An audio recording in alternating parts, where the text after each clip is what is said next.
O giro está pronto? A entrevista também está pronta? Okay. Então vamos à entrevista primeiro, que alegria. Olha, eu entrevistei ela exatamente nessa data, há 5 anos atrás. A professora, pesquisadora, historiadora Maria Luísa Tucci Carneiro, uma figura de um trabalho científico de pesquisas extraordinário. Professora, muito bom dia, um prazer, 5 anos depois, nesta mesma data, 27 de janeiro, estar conversando com você. Tudo bem, professora? Tudo bem, que prazer te ouvir, que bom que estamos vivos aqui, né? Depois de 2 anos tão complicados e que ainda continuam, né? É verdade. Que esteja com muita saúde para todos nós aqui, para os ouvintes, e mais uma vez obrigada aqui pelo convite. É sempre um privilégio falar com vocês e poder discutir um pouquinho, conversar um pouco sobre o que acontece não só no Brasil, mas no mundo também, né? Professora, o vasto mundo está tão diferente agora, né? Mas, professora,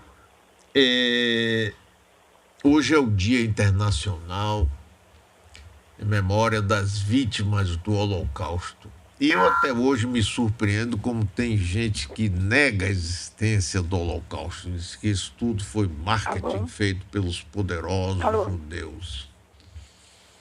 Alô, oi, está cortando a tua fala. Eu queria conversar com a senhora, professora, sobre ainda existir negacionismo sobre a existência do Holocausto. A ligação dela cortou, doutor Mário, tem que refazer. Vamos fazer de novo? Vamos refazer. Vamos. Muito importante conversar com ela e vamos gerar notícia enquanto faz a ligação. Giro de notícias. Agilidade na informação. Dos sites institucionais do governo da Bahia completou hoje uma semana e parece estar longe do fim. Em levantamento feito pelo Metro 1 nesta manhã, 30 sites permanecem fora do ar. O número é ainda maior do que o identificado na semana passada, quando 28 páginas estavam sem funcionar. O ataque, assinado por um grupo do Paraná, aconteceu 2 vezes na última semana. Além de exibir mensagens contra o governador Rui Costa, o grupo ainda criticou o decreto de redução do público em eventos. E uma das pacientes que esteve na DEAN, a Delegacia Especial de Atendimento à Mulher, para registrar a denúncia de assédio contra o ginecologista Leonardo Palmeira, afirma que, por vergonha, levou 2 anos para denunciar o crime ocorrido em 2020. Ao menos 4 mulheres atendidas no SICAM, o Centro Estadual de Oncologia da Bahia, afirmam que foram vitimadas pelo mesmo médico. O profissional foi afastado das atividades. A polícia já havia recebido uma outra denúncia na última sexta-feira, dia 21 de janeiro, e aguarda novos relatos. E a proposta da Rússia, em busca de uma solução para a crise com a Ucrânia, foi rejeitada formalmente nesta quarta-feira pelos Estados Unidos. O país norte-americano afirma que guerra ou paz no país europeu agora dependem da reação do presidente russo Vladimir Putin. Além disso, disseram que estão preparados de qualquer jeito. As declarações foram dadas pelo secretário de Estado dos Estados Unidos, Antony Blinken, responsável pela diplomacia do país. E agora vamos às informações do trânsito. O trânsito na metrópole.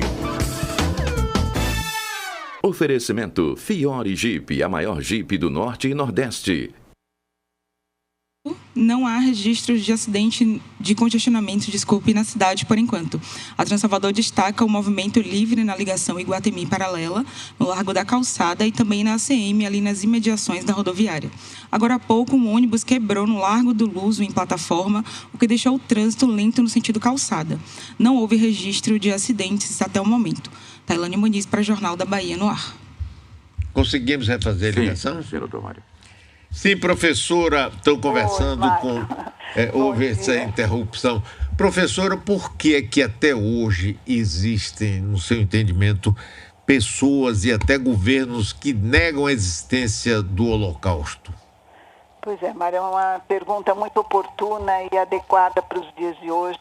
E eu acredito que em primeiro lugar, existe uma falta de informação, né? A educação nossa, infelizmente, ela é frágil cada vez mais e também somando a ignorância, a desinformação, nós temos também as informações propositadamente, vamos dizer assim, deturpadas, né? Existe um negacionismo, não só do Holocausto, mas principalmente com relação à força da ciência, ao papel dos cientistas, e acho que a tudo isso, no contexto nacional e internacional, o negacionismo ele tem ganhado espaço, assim como as ações de neonazistas, como nós sabemos que avançaram muito nesses últimos 3 anos. Então, é uma somatória de elementos e que devemos realmente estar atentos, não apenas como historiadores, como eu que pesquisamos o tema, mas principalmente a imprensa, não é, que também está sempre aliada às informações corretas e necessárias nesses tempos difíceis. Professora, recentemente a Globoplay fez uma série muito interessante, até bem feita, Passaporte para a Liberdade, onde mostra o papel de uma pessoa que trabalhava no consulado brasileiro em Hamburgo e que depois ao qual ela acaba juntando-se o grande escritor João Guimarães Rosa. Mas tem gente dizendo que aquilo não é verdade, que no máximo ela salvou 4 pessoas e etc. O que é que a senhora acha disso? Olha, eu acho que são historiadores mal informados, né? E nós não podemos generalizar, porque é apenas a fala de 2 pesquisadores, que não cabe aqui nem citar o nome, mas 2 pesquisadores que por alguma razão resolveram contestar essa série e que eu acho muito oportuna. Nós estamos falando, né, no problema da desinformação, pois essa série traz exatamente informações sobre um fato histórico importante, fundamentado em pesquisas, e a negação que eu vejo por parte desses 2 historiadores, ela é totalmente sem fundamento, né? A série é baseada em pesquisas que foram desenvolvidas por Mônica Spoon, é um livro chamado Justa, baseado realmente em 4 testemunhos que foram entrevistados pela professora Mônica, que hoje trabalha na França, não é? Mas a lista não é a lista de pessoas salvas, de judeus salvos por Araci. Eu cheguei a publicar no Arctois, né, que é o arquivo sobre o Holocausto e Antissemitismo, é uma lista incompleta. Por que ela é incompleta? Não é que falta documentação para comprovar a ação de Araci Guimarães Rosa, cujo nome de solteira é Araci Moebius de Carvalho, depois já casada também, no primeiro casamento.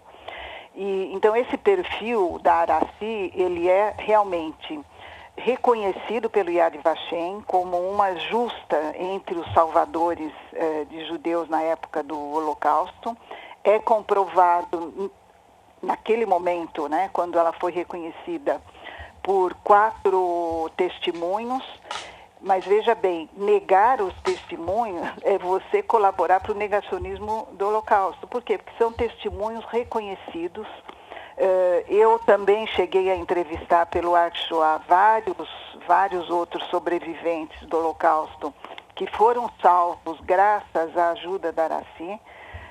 Eu publiquei uma lista incompleta que é muito mais, mas muito mais do que 4 nomes, né? Então, eu acho que nós temos hoje uma responsabilidade em registrar o maior número possível de vítimas do Holocausto, exatamente para tentar localizar não apenas aqueles que foram salvos pela Araci, enquanto ela era chefe do setor de passaportes, mas também para comprovar a ação de alguns cônsules, né, entre eles Guimarães Rosa, porque somente através do testemunho nós vamos conseguir comprovar. Por que eu digo isso? Porque junto a Itamaraty, né, não existe realmente documentação assinada pela Araci, porque ela era chefe de um setor de passaportes. Ela não assinava as fichas consulares liberando visto, ela não assinava os vistos. Quem assinava isso era exatamente o cônsul Guimarães Rosa e os cônsules anteriores, né? Então, o que nós vamos encontrar no arquivo histórico do Itamaraty são fichas consulares, são ofícios, telegramas assinados por Guimarães Rosa e não pela Araci. Por quê? Porque isso era feito de uma forma oculta, vamos dizer, nos bastidores ali do consulado de Hamburgo, não é? Eu tive a oportunidade, desde quando eu escrevi o Antissemitismo Era Vargas e depois o meu livro Cidadão do Mundo, que pode ser consultado, de inventariar um número enorme de vistos liberados por Guimarães Rosa, né? Então, nesse caso, eu imagino que no tumulto e no contexto, né, de ações violentas dos nazistas, não apenas em Hamburgo, mas por toda a Alemanha e países ocupados, nós temos que considerar que todo cuidado era pouco nesse momento, né? E a Araci, em vários momentos, ela escondeu pessoas em sua casa, ela transportou pessoas no próprio carro diplomático para ajudá-los a ultrapassar as fronteiras. Ela chegou, inclusive, a fornecer falsos documentos, não é, de acordo com os testemunhos que eu tenho, ajudando essas pessoas a conseguir mesmo um visto no próprio consulado, né? Então, esses testemunhos não podem ser negados, eles têm que ser valorizados cada vez mais e divulgados. Por isso que eu agradeço aqui essa oportunidade de trazer esse debate para um público mais amplo, né? Porque eu acho que o dia de hoje é muito simbólico. Nós devemos lembrar, sim, devemos lembrar as dificuldades e quanto que cada um destes vistos, daí o título, não é, da série Passaporte para a Liberdade, era também o visto para a vida, né? Inúmeras pessoas foram salvas com estes vistos. Por quê? Porque existiam circulares secretas proibindo a entrada de judeus no Brasil. É isso que nós temos que considerar. Então, esse debate serviu ou serve ainda para chamar a atenção, para nos ajudar a lembrar realmente o que aconteceu. Eu acho que esse é o lado positivo, que é exatamente a razão que nós estamos agora aqui conversando. E nós estamos conversando com a professora Maria Luísa Tucci Carneiro, historiadora, professora da USP. Professora, 1937, Getúlio Vargas assume a ditadura, cria o Estado Novo, com uma Constituição, inclusive, baseada na Constituição, copiada muito a Constituição fascista da Itália. E isso é uma coisa que nunca ficou muito clara, que de vez em quando uma ou outra pessoa sabe. Havia um antissemitismo explícito do governo de Getúlio Vargas ao não permitir vistos para brasileiros ou judeus salvarem as suas vidas saindo da Alemanha ou dos territórios ocupados pelos nazistas. E o engraçado disso tudo é que o chanceler, na época, um deles era exatamente Oswaldo Aranha, que depois ficou famoso e homenageado pelos judeus, pelo Estado de Israel, por ter presidido aquela sessão da ONU que autorizou a criação do Estado de Israel e o Estado palestino. Esse antissemitismo era uma coisa assim que fazia parte da ideologia do Estado Novo de Getúlio Vargas?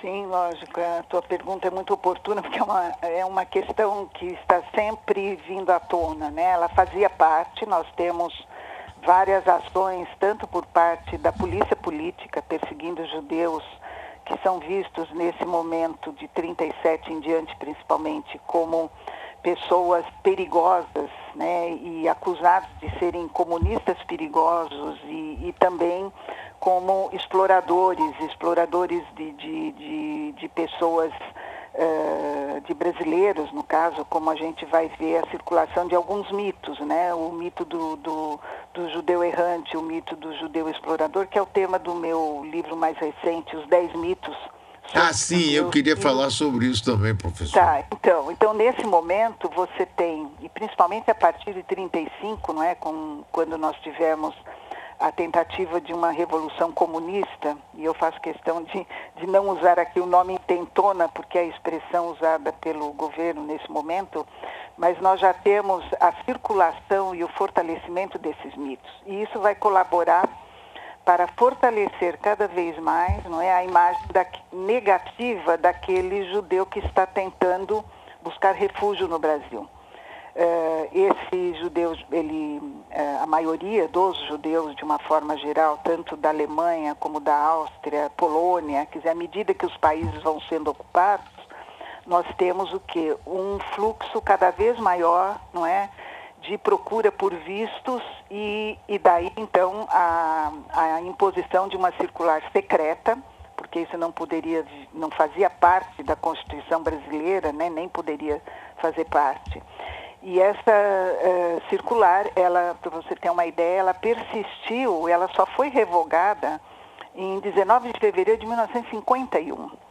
Então não foi apenas... Já no governo de Dutra, do Marechal Dutra, não é isso? Sim, nós temos cerca de pelo menos 26 circulares que eu consegui encontrar e ordens de serviço proibindo a entrada de judeus.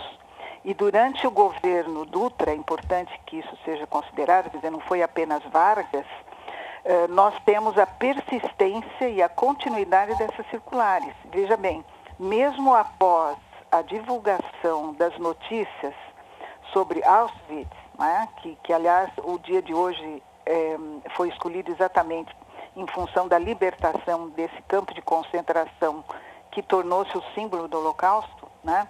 Assim mesmo, o governo Dutra continuou proibindo a entrada dos judeus sobreviventes, no caso, ou de refugiados ou deslocados de guerra judeus. Isso está nesse livro, O Cidadão do Mundo, já documentado com várias comprovações.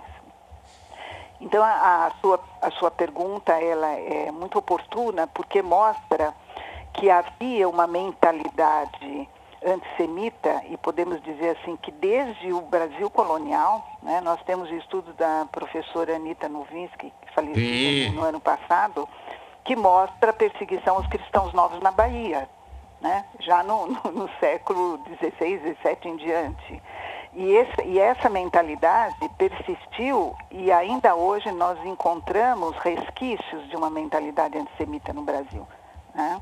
Então, a imposição de circulares secretas e o envolvimento não só de Oswaldo Aranha, mas de Francisco Campos, dos vários interventores, eu lembro os interventores também em Pernambuco, na Bahia, quer dizer, como é que eles foram coniventes, não é, com a aplicação dessas circulares. Então, o que nós encontramos no Arquivo Histórico de Itamaraty? Nós encontramos listas enormes enviadas pelos diplomatas que estavam em missão no exterior, indicando a relação de nomes aos quais foram negados os vistos. Então, nós temos comprovação da aplicação da circular secreta. Não essa apenas de 1937, que, veja bem, ainda não era a gestão de Oswaldo Aranha. Ela foi implementada bem anterior. Mas ela persistiu ao longo dos anos, e também com uma conivência do Francisco Campos, do Filinto Miller, né, que estava na chefia da Polícia. Pois é. Então existe vamos dizer assim, um núcleo pensante, não é? Nós não podemos esquecer que nesse momento forma uma frente colaboracionista com a Alemanha nazista, né? Então, a imposição de circulares secretas até 1951, veja bem, né, mostra uma posição antissemita do Brasil, que ainda secreta que seja, não é? Mas que expressava um repúdio à entrada desses judeus, que aliás, eu gostaria muito de citar aqui, é o tema do novo projeto que eu coordeno na USP, mostrando o legado, quer dizer, eram cientistas, intelectuais, artistas, que tiveram uma formação de primeira na Europa, que perderam seus cargos, perderam familiares e que encontraram um refúgio aqui no Brasil. Agora você me pergunta, mas como é que eles conseguiram visto? Conseguiram como católicos, como turistas, com documentos falsos, não é? E daí a importância de Aracy Guimarães Rosa, quer dizer, ela ajudava essas pessoas que procuravam o consulado em Hamburgo exatamente a vamos dizer assim, falsificar de uma ou de outra forma, não é? A identificação como judeu, ou um J vermelho, ou um carimbo, ou um nome, quer dizer, então ela teve um papel importante no contexto da aplicação das circulares secretas. Eu contabilizei, e acredito que tem muito mais, mais de 16 mil, cerca de quase 17 mil vistos negados por essas listas que eu consultei. Devem ter mais, deve ter muito mais vistos. Com isso, o governo brasileiro tem aqui uma culpa, não é? Porque deixou de salvar muitas vidas, não é? Muitas vidas sob a alegação de que as circulares secretas estavam a bem do serviço, não é? Do serviço público, porque o embaixador brasileiro Martim de Souza Dantas foi inclusive processado por ter emitido vistos para judeus que buscavam refúgio no Brasil, e que ele realmente ajudou a salvar mais de 600 pessoas, que é o que a gente conseguiu contabilizar até hoje. E inclusive cito aqui o livro do Fábio Korfmann, que inventariou e conseguiu essa primeira lista dos vistos concedidos pelo Souza Dantas, né? A senhora, professora, trouxe aqui 2 nomes, né? Filinto Strumblin Miller. Isso. Chefe de polícia, que inclusive foi quem providenciou a extradição de Olga Benário. Exatamente. Sabendo que ela era judia e que ia morrer no campo de concentração, como morreu. E ele acabou morrendo, o senador da República, tem até homenagem lá no Congresso Nacional, naquele desastre do avião de Orly, lá da Varig, que caiu perto do aeroporto de Orly, em Paris. E também Francisco Campos, que foi o redator da Constituição Polaca de 37 e ajudou a fazer o ato institucional número 1 de 64 também, né? Pois é, eles continuaram, deixaram um legado muito negativo, vamos dizer assim, não é? Quer dizer, essa história e o perfil, a trajetória, principalmente Filinto Miller, não é? Ela tem que ser lembrada.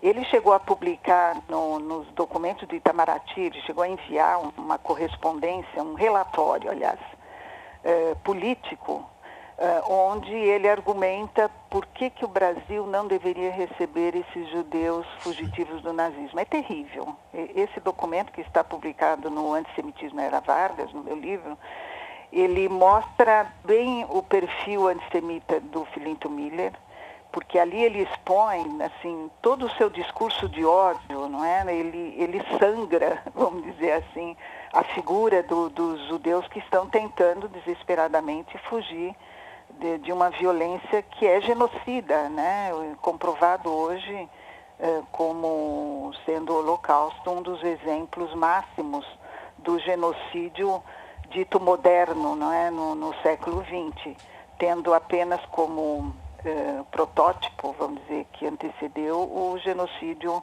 armênio, que aliás é o livro que nós acabamos de lançar, organizado sobre esse fato do genocídio armênio, como o protótipo do genocídio moderno, seguido depois pelo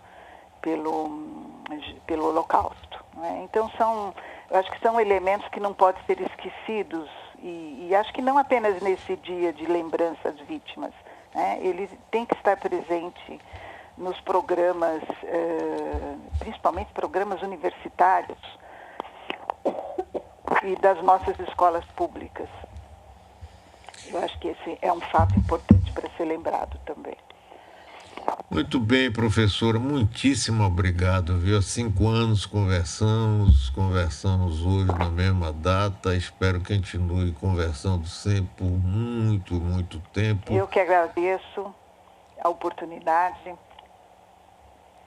É um prazer para a gente aqui, viu? Eu agradeço muito a senhora e o seu trabalho, viu? Que é fantástico. Agradeço a oportunidade, Mário, e gostaria depois, num outro momento, de conversar, não aqui num programa, mas sobre essa atual pesquisa, e quero a tua ajuda. Com o maior prazer.